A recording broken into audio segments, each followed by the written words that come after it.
Ignite, sparked by BBB, where conversations are taking place to change the future. Welcome back, everyone, to BBB Sharing. I'm Evie, Director of Ignite, sparked by BBB. We are here in the Ignite podcast studio once again with our wonderful guest today, PJ Gallagher. You're with Reliable Payments. That's right. I was going to say payments. You did that without a business card. I did. Very good. We discussed it prior. Crystal, that's how I roll. But you're here to tell us about what you do, in particular, how you are an accredited business, what you do for us at the BBB, and some events that you have around town here in Richmond. Yeah. I am going to kind of give the floor a little bit more to Barry and Crystal today, since they know a little bit more about you than I do. This is more of me learning from you. Sure. Happy to be here. And so we should tell PJ, the first thing is we have an audio and visual. So we're using the owl. We post this video up so you can wave, you can say anything. If you start to frown, it will be picked up on the camera. Okay. But your old friend Crystal, so the first question is to both of you, how long do you know each other? I mean, you figure I've been here 17, 18 years? Yeah. I think, yeah, so. Yeah. Realize that you know each other that long? Well, Like Debbie. yeah, it's I have been in the Richmond Better Business Bureau office for 43 years. I'm 43 Right. years old, Mhm. and I grew up in the office. Explain that. If you So don't yeah, know. so my dad is Tom Gallagher. He was the president of the Central Virginia Better Business Bureau for 39 years. I was actually born in Albuquerque, New Mexico. He was the vice president out there of that office and was actually in Richmond looking for our house to take over this office when my mom went into labor, and so he had to catch an emergency flight back. And so I was literally here 6 months later, and I've got three brothers, and all four of us boys grew up in the summertime coming to office with my dad down on 700 East Franklin Street. My older brothers, who were a little bit more adventurous than I was at my age, they got them in some trouble with the management of the office every now and again, doing crazy things around the building. And That's another podcast for sure. a whole nother day. But yeah, so I grew up in this office, and I grew up not only having fun in the office, but watching the work that my dad and what the Bureau as a whole does for businesses and for consumers, and learned very quickly how passionate the mission is to focus on ethics and integrity, and learned very quickly when I saw how emotional my dad got seeing people being taken advantage of, and seeing how businesses sometimes get treated unfairly. I learned very quickly that there's a right way to do things and a wrong way to do things. And I learned that from literally within these walls. Well, they're different walls now, but this group and organization, so 17, 18 years. And but at the end of the day, it's been my entire life has been born out of this office. There's not too, and your brothers are going to listen to this. Your dad, I can't wait for him to listen to this podcast. Oh, yeah. See you on camera. He's going to smile. We talk about the boys every once in a while when I run into him, and he's proud of all of you. You have one brother in California. Yep. Sits on a board of directors Yep. of a BBB. Yep. He's a board of the BB out there, which is Southern California and Phoenix. Yeah, in Phoenix. Yeah. Yeah. It's amazing. Yep. And so, Crystal, we're going to call on you for one. Do you know any bad stories you should share? Any bad business stories? No, about PJ. No. No. Here's my $20. Right, leave that. Immediately, no. Gotta ask Debbie that So the one. next question would be, PJ, do you know any bad stories about Crystal? No. No. Good. I only know wonderful stories. There might have been a few when she was a young kid. She started here not as young as you. Yeah. You were 6 months old, I guess, when you got here or whatever. Yeah. But your mom was a big part of this organization also. So what I'd like to talk about, Crystal, explaining the Better Business Bureau today versus when PJ got associated with it, or what happened. You came in right after Google started, right? Mhm. And you started seeing the change when the way businesses and consumers did business away from the BBB, probably without BBB.org and all. Did anything come to mind that say this is what you saw as a difference? Do you wanna start with before computers and everything was in writing on paper and? Yeah. Yeah, I mean, so when I first started, that's kind of complaints were handled that way. We didn't have the computers in the office. You had one computer for everybody. A wall of file There was cabinets. a wall of file cabinets. There was a book that we printed that was the AB roster. So you had to have that magazine, if you will, to know exactly who was accredited and who wasn't. Whereas now with bbb.org, that's where you will view that information, pulling it through the type of business of that particular company, and then checking out their ratings and complaints there. Yeah. So And we even didn't publish stuff before it either. 112 years old or 113 years old to BBB, but completely different now. Mhm. And there were back in the day companies that opened up to cause harm to Mhm. companies. Kind of got by the wayside because now with it's immediate. You could post up bad things and you can put a company out of business very quickly. Yeah. So we've seen a change and we've pushed. So our staff has gone down to 25% of what it used to be. And everything's at bbb.org. And we're probably making a bigger difference today with all the fraud that goes on and the scams are so sophisticated. That's where we're a great help. But now everyone wants to know about reliable payments. Tell us the story. Sure. So we are born out of my oldest brother's company. Actually, all three of my brothers are in the payroll space. But my oldest brother, founded a company called Dominion Payroll based here in Richmond. And I was working for him. And after a while, I wanted to start my own business as well. And we were looking for a business model that was very much like the payroll, where it's a client-based, residual-based business where it's a long-time relationship. I didn't want to wake up on January 1 and have to start over, so I wanted to build a business that could grow and continue to build. And so we went down a number of avenues, and I remember I called a couple of buddies who went into the payment space after college, and each of them said, "Oh, don't do that. You're going to hate that industry. It's nothing but scumbags and scam artists. It's just bad. It's you have to wash your hands after you meet any person in the industry." And that I remember those phone calls. That was the definitive point in me saying I'm going to go down this route because there's something I can do better than what the big guys are doing. Often if you're going to start a business, if you got a great idea, wonderful, go with it. But if you're just looking to start a service-based business, find out what the big guys are doing and find out what they're doing bad, and then do the opposite. Very smart. And so that's how we started. And that fast forward to 14 years later, and we're still focusing on how are we may not have the best technology in the world. We oftentimes have better prices, but sometimes we're not the low cost provider.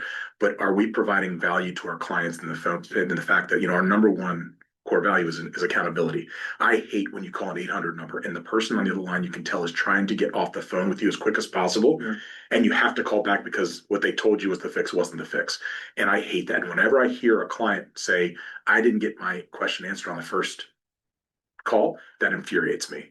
We that is our commitment to our people, is that we will fix it as quick as possible on your first go round. And if something is wrong, we're going to admit it and say, we need to fix this. We need to do this. And so that's been our lifeblood. And so it's going to be our mantra as long as I'm with this business. Awesome. Good. That's wonderful. So one of the things that the reason why we brought Ignite here, and what I loved what Matt did was he kind of said, here's a whole thing of clay, do with it what you will, to some extent. Of course, we do have to use the logo that's provided, and there are some policies that we still need to abide by because we are with the Better Business Bureau.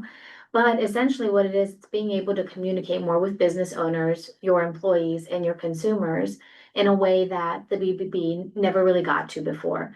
We were more so known as like, oh, call the BBB if you have a complaint, or man, I have to respond to this complaint as a business owner or review. Yep. Now Ignite provides here, at least in Central Virginia, we provide an opportunity for everybody to come sit at the same table and have a conversation about things. And we do it around pillars. So we focus on mental health, financial literacy, food insecurity, the family unit, affordable housing, accessible housing, all of those things that are going on in the community that affect directly or indirectly the business world, the marketplace. Yep. And so your ethics at Reliable Payment, your commitment to the consumers is really the conversations we want to be having here at Ignite. Sure. So that people can really understand. And one of the great things that we started doing recently was type of business. So the type of industry that you are in, Yep. all the people like you, business owners, would sit on one side of the room, Yeah. and on the opposite side would be the consumers, the people that would one day do business with you. And you would listen to their responses to the questions, and they would listen to your responses to the questions, and then you have a conversation after that. Yeah. A dynamic that you really don't see very often. We're too busy kind of saying, well, why can't you just listen to my side and then do something about it? Yep. And so that's why we kind of brought Ignite afloat in that way here, in It's- addition to doing the podcast. That's necessary today. Conversations are not happening anymore, and Talk that's the about one your thing. conversations. You guys are still having them, like the monthly conversations? Yeah, or- the Connect Local. Yeah. Yeah. So Explain that. so it's funny. So coming out of COVID, I'm a sales-based organization. My sales team needs to be out in the field, and people were sluggish to get out in the field. And I just had the mantra of we go. We got to find doors that are open. We got to find people that are willing to see us. And that was still in a time where people weren't comfortable with it. And networking is a big piece of our business. And networking groups were still sluggish to get back into person. And I was sick of sitting on a computer doing a Teams happy hour. I hope to God that never happens again in my lifetime. But nobody wanted to host anything. And I finally said, all right, I'll do it. So we started this thing, selling Connect Local. And one of the big things we saw a lot of our clients, especially restaurants and light retail, were decimated by policies outside of their control.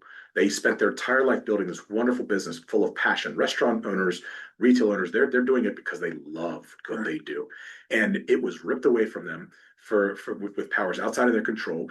And I'm not here to relitigate the past, other than the fact these business owners were absolutely ripped. I had so many call me and say, I gotta close down. I can't afford to fix this, cannot be fixed. And their entire life was taken away from them. And so we needed to get a story out there, have these people tell how hard it was to run a business during this time.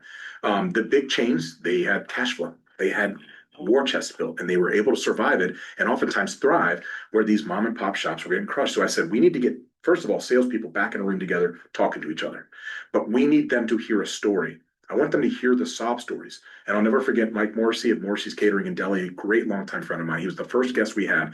And he got up there and talked about March 13th, that day when the world shut down. He had $50,000 in catering gigs ahead of him. $50,000 in catering gigs wiped off his books in a day. And he came home that night and sat there and looked at his wife and said, I don't know what we're going to do. Now, he was able to pivot and figure it out, but times got tough. And when people heard that story, I saw everybody's face in the room say, oh my God, there's more to it about these local businesses. And oftentimes it's easy. And since COVID, I talk about it with my brother, the business dynamic has changed.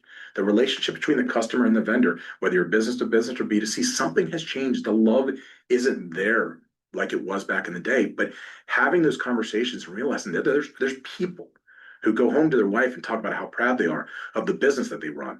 They are doing this out there because they love it and they want to help. And we need to have those conversations. So Connect Local is all about getting people in a room to network, but hearing from local businesses and local breweries and restaurants, and then also having a panel discussion about what businesses are doing to overcome these obstacles. It's paramount today. And at every one, I get up and I speak to the group about who we're hearing from today and what the conversation is. But I say it every single time there. I say, I think it's every person's responsibility to leave our community better than we found it. We have to do that if you want to leave an impact on the world, fix your community around you. We can argue about national politics and state politics and everything else, but none of it matters if people aren't invested in their local community.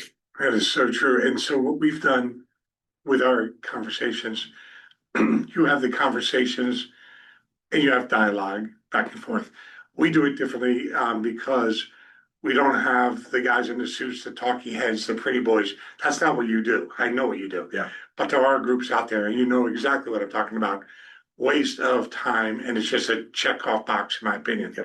And I believe families should go home at night, and be with their family, because that's one of our pillars. Yeah. And our families are decimated, and being back home with them. So we do our events during the day, and everybody's like, well, you get a lot more people if you go at night. You can come during the day, you get more contact and more education. So you're sending your people out for education somewhere. This is the place to send them. So it'll be interesting down the road. if we could work together, because I watch your events, I know what you do. Yeah. And I think there's something to do between the organizations in some form of way, because we work for you. You're an accredited business. We work for you. Yeah. We work for all those small businesses, but people never heard that. We had staff that never said, when I started here, I said, we're gonna have raving fans. Yeah. Day one, you should have seen those faces. And then we're gonna have, we're going to, tell people we work for them. Yeah. Should have seen those faces. And here we are. Guess what we're doing? Everything we promised, and it's excelled, because that's where we're at today. Yeah. Doesn't matter 10 years ago, we Yeah. weren't. Yeah. We're irrelevant. So the last thing, we're at 15 minutes, we're gonna wrap it up, but I want to share this podcast with CEOs of the BBB. Yeah. Because I want them to know your company. You happen to be here in Richmond. I happen to know your company. We have switched our credit card processing as a BBB to you. You know, some of these small businesses, and you have a contact, Zach, Yeah. who picks up the phone. I couldn't get anybody before in these bigger companies. And Zach, what's happening now, and I had a long conversation with him, is these restaurants and all these businesses adding 3%. Mhm. You know, I disagree with that. Sure. It's a cost of doing business. Don't take credit cards. You know, just tell me you need cash, or whatever you want to do. But if you need to do a credit card to do a transaction, I'm not saying you're the cheapest in the market, but I will tell people you do respond. And so I don't have to pass on 3% into accredited businesses. I wouldn't do that. Yeah. There are some BBB offices looking at that question right now. Yeah. Because we're barely, you know, we're a nonprofit. Sure. And so talk to people about the relationship you have for BBB offices. Yeah. And in the future, I know, at least locally, Yep. Richmond, we're gonna go to all our ABs. Yep. Now, I don't do a testimony for you. Sure. Can't do it. Yep. But I have a power of 3, power of 5. Yep. But if I have 5 companies, I encourage everybody to start at bbb.org. So Yeah. tell us about Reliable. Yeah. I love the logo, by the way. Thank you. I've seen that when we were at Council of CEOs. Yeah. And I meant to tell you, great logo. But Thank go you. ahead. Yeah, no, Reliable Payments, we are a local payment processor. We work with businesses, you know, the quick phrase is we help them ease the pain associated with accepting credit cards. My original catchphrase, we focus on the 3 C's: cost, complexity, and compliance. So obviously cost is a factor when you're talking about this. It goes into that surcharging thing. A lot of people do not agree with it. We tell every person, this is up to you. This is business decision you make between yourself and your customer. You're the one with the relationship. If you want to go that route, we provide it to you. And I'd say about 60% of the deals we're writing today are doing that. But the other 40% are saying, no, yeah, it's the cost of doing business, and our relationship does not allow for that. Totally fine. It's not us to make that decision. But complexity is really where we focus. A lot of it is that whether you have too much complexity or not enough complexity in your systems, we sit down and say, what do you need to do? If you had a magic wand, what would you do to make your life easier when it comes to payments? Because half the time, what you don't know can actually hurt you. So maybe you don't know that you can streamline this. Maybe you don't know you can connect this to a different technology you have, and just, you know, talk to us. Let's sit down and figure it out. And then compliance, obviously, we want to make sure folks are PCI compliant. They're doing their best to protect their customer data and preventing, you know, bad actors from getting access to their customers. Last thing a business needs, and especially a small business, is to have to go to their customers and say, hey, we lost all your credit card numbers, and now you got to go do some work. That would not be a good day. Not be good. It'd be a Not bad be good. Monday. But we're That's excited to be CEOs of the Better Business Bureau. If they're not using Reliable, and I think you're doing a majority of them, but you're still growing. Yep. Who do they call? So they call us. Yeah, we've got. Give them the number. Yeah. It's 804 302-6776. That's our main office. It was a test. You call me there for a second. It's hit number 1. Yeah, I just pick up my phone and type Right. Jack. That's all that works for me. My guys get mad at me because I don't work in our systems and stuff like that. I just pick up the phone and call. And they're like, it's in our CRM system. And well, that's a different story. But Your yeah. staff said to give you a test. Yeah, that's right. I feel. We've got Zach, we've got Sandrine, we've got Will, who are our main in office customer facing folks. Our big thing is that sometimes there's an 800 number that needs to be called at one of the banks or at the processor level. You don't have to call that number. Tell us what's going on. We'll call. If for some reason we need to patch you in, we're going to be the translator between the IT person or the technology person who doesn't want to talk to people and you. And we're going to make sure that the solution gets righted. So our big thing is that you're going to deal with us. We're the throat to choke. We'll handle all the people who don't want to talk. You know, our payables is great timing. So yesterday, my email got hacked by one of those. Is that what that was? I was going to ask you. It's really bad. And so I just started getting emails again today. But our payables person sent me an invoice to pay something. Mhm. And again, right before I got hacked. Yeah. So I'm saying maybe that was it, but it wasn't. I sent it to Zach. It was that easy. Sent it to Zach, talked to a woman, and boom, they say, it's real. Yeah. You don't have to do anything. We'll handle it for you. Yeah. That's what I'm talking about. So Evie, you can wrap it up now. Yeah. We're at 20 minutes. It's the longest, Yeah. longest ever. Not the longest ever, but it's up there with one of Not the Josh, this is my longest guy. PJ, thank you for joining us. I learned so much about what you do in the community and about reliable payments. Crystal, Barry, thank you for sitting in with us as well. Yeah. Crystal, It's awesome. everybody in the team's been doing these and hopefully we'll get Crystal in here one day too. But on that note, if you are watching on YouTube, BBB Central VA, please make sure to like, share, subscribe, and comment down below. It really helps the algorithm out. And of course, if you're listening on Spotify, please give us a follow and share it out. Thank you. Thank Anybody you. who wants to do a podcast, come on by to see us. We Right. do it at no charge, even if you're not accredited, Yeah. one time. Just show up. Thank you, just show up. Ignite, sparked by BBB, where conversations are taking place to change the future.